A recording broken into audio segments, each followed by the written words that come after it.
Leek.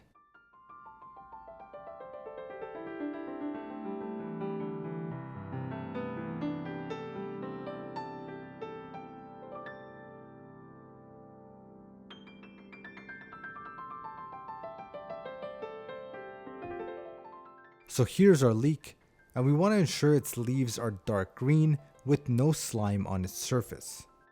So we have the dark green leaves and the bottom portion, which is the stalk.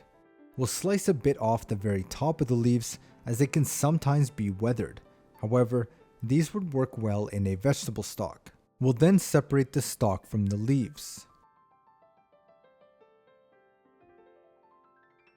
I'll then cut the leaves in half, and as you can see, there's a ton of dirt within, so we'll give that a good wash. And there's our cleaned leaves. You can slice these into fine strands and incorporate into a soup base.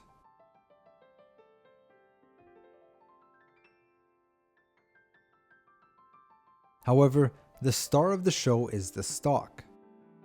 So slice off the bottom root. We'll then make a slit down the middle and remove this outer layer, which I like to use to make a bouquet garnier.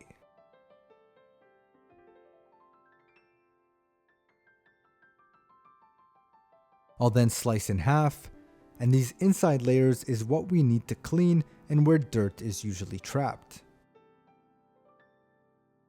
And there's our clean stalk.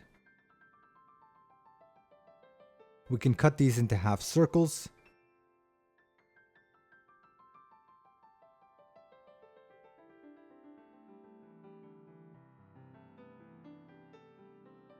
Or we can make lengthwise cuts just as you would with an onion.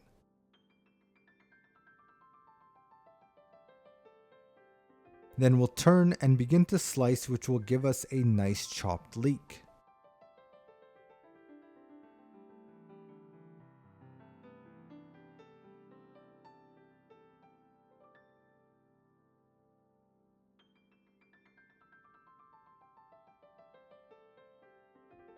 And that's our leek broken down.